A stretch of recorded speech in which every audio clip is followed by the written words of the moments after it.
పూసారా అని చాలా మంది అమ్మాయి వైపున మాట్లాడిన పరిస్థితి ఉంది. మరి మొత్తం కూడా నిన్న మీడియాతో మాట్లాడినట్టు మనం చూసినట్లయితే తనకి అన్నీ తెలిసే చేస్తోంది, ఫుల్ స్పృహలోనే ఉండి చేస్తోంది అనైతే క్లియర్ కట్ గా తెలిసిపోయింది. మరి ఇటు ట్రాన్స్జెండర్స్ ఇప్పుడు ఇక్కడ కనిపిస్తే శ్రీనివాస్ ఎక్కడ కనిపిస్తే అక్కడ కొట్టేటట్టు మొత్తం కూడా వాళ్ళు మాట్లాడుతూ ఉన్నారు. సో డెఫినెట్ గా బయటికి రావాలి. ఇలా దేవుడి పేరు అలాగే ట్రాన్స్జెండర్ పేర్లు చెప్పి ఇలా జనాల్ని మోసం చేయడం అన్నది ఏ మాత్రం కూడా కరెక్ట్ కాదు అని చెప్పి కూడా అందరూ ఈ రోజు ప్రశ్నిస్తున్న పరిస్థితి మనకి ఇక్కడ క్లియర్ గా కనిపిస్తుంది. సో ఈ పెళ్లికి సంబంధించి కూడా తను సమర్థించుకునే తీరు ఏదైతే ఉందో, ముఖ్యంగా వీళ్ళిద్దరూ కలిసి పోరాటం చేస్తామని స్టార్టింగ్లోని అమ్మ కూతుర్లు అని లేకపోతే భక్తురాలు అని ఇలాంటి మాయమాటలు చెప్పి వీళ్ళు ఈరోజు పెళ్లి చేసుకొని భార్యాభర్తలు ఎలా అయ్యారు అని కూడా చెప్తూ ఉన్నారు. రైట్, అయితే మరోసారి లైవ్లోకి జాయిన్ అవుతున్నారు. రైట్ అమ్మ, వినిపిస్తుందా నా వాయిస్ మీకు? గౌతమి గారు వినిపిస్తుందండి, మధ్యలో కట్ అయినట్టుంది.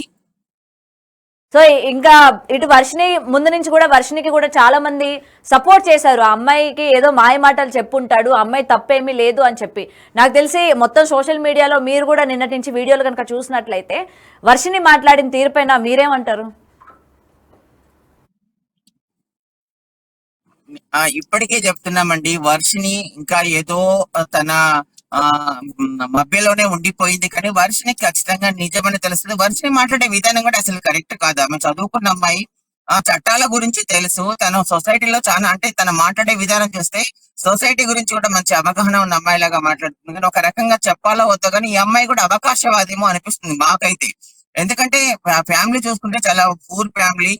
తనను చదివించలేని సిచ్యువేషన్ ఉన్నప్పుడు ఎవరో ఒక బ్రదర్ అని తన దగ్గరికి వచ్చినప్పుడు తనను ఎడ్యుకేషన్ కోసం సపోర్ట్ చేస్తారని, వేరు వేరు విషయాల్లో సపోర్ట్ చేస్తున్నప్పుడు తన మాట విన్నది తనకు దగ్గరైపోయింది.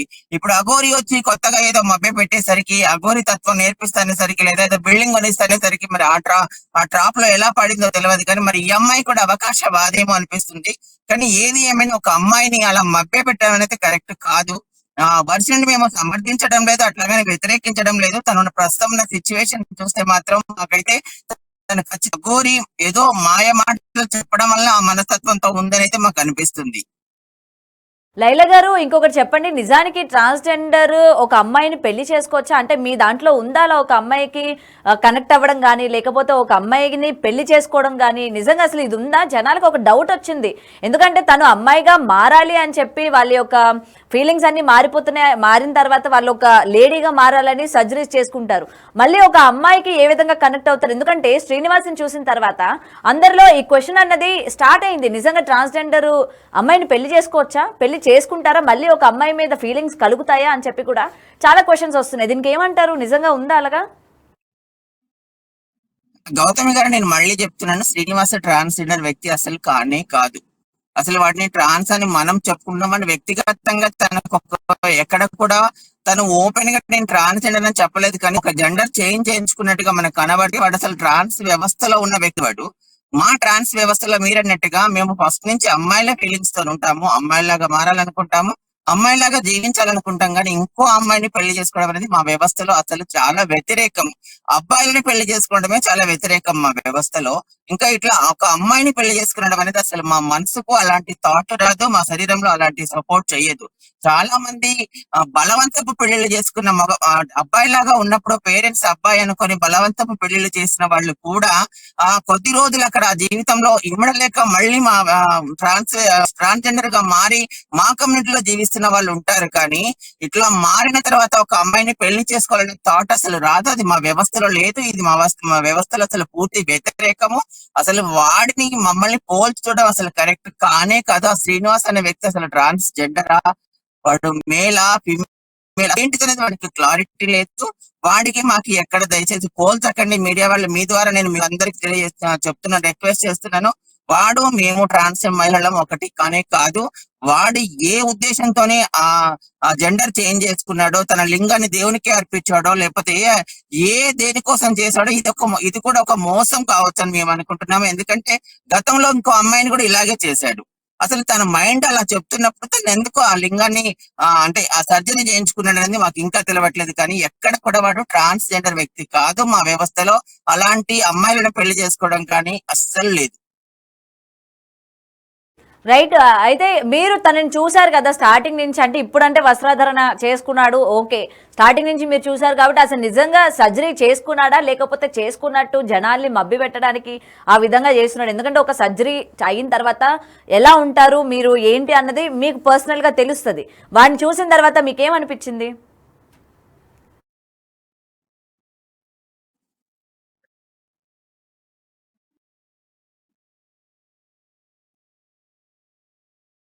అయితే వింటున్నాం కదా, ఇటు లైలా, అంటే లైలా మాత్రమే కాదు రిమైనింగ్ వాళ్ళందరూ కూడా ఈ రోజు తీవ్రమైన ఆగ్రహం వ్యక్తం చేస్తున్నారు. కేవలం తనని ట్రాన్స్జెండర్ అని కూడా పిలవద్దు, ఇదే అసలు ఎందులోకి వస్తుంది? ఒక ట్రాన్స్జెండర్ లాగా ఓకే, ఒకవేళ అలా ఉన్నా ఇప్పుడు ఒక అమ్మాయికి ఎలా కనెక్ట్ అయ్యాడు, ఎలా పెళ్లి చేసుకున్నాడు, దీన్ని మనం ఏ విధంగా చూడాలి? అసలు వీడొక అమ్మాయా అబ్బాయా, లేకపోతే ఇది మనం ఒక లెస్బియానా, లేకపోతే అసలు ఎలా చూడాలి, ఏ విధంగా చూడాలి? ఇటు అమ్మాయి ఫీలింగ్స్ ఉన్నాయి అంటాడు, తను ఒక అమ్మాయి అంటాడు, లేకపోతే అటు అబ్బాయి అంటాడు, మొగుడు అంటాడు, ఇటు వర్షిని వచ్చేసరికి నా భర్త అంటది.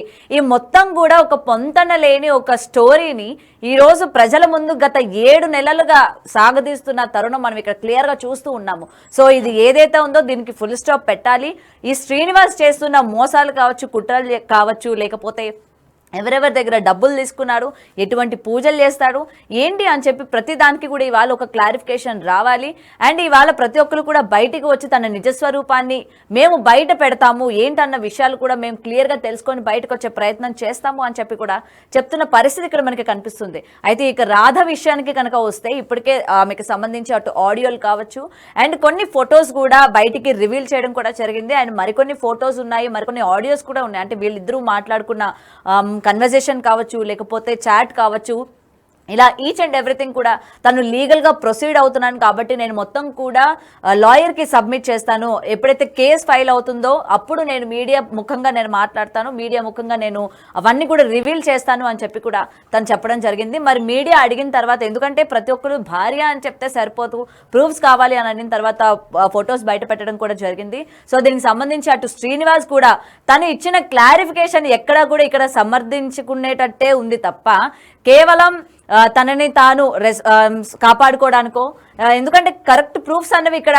మనకి చూపించకపోవడం కూడా వన్ ఆఫ్ ద రీజన్ అన్నట్టే కూడా ఇక్కడ మనకి క్లియర్గా కనిపిస్తుంది. సో ఏదైనా సరే ఈ విధంగా మాట్లాడడం కరెక్ట్ కాదు. సో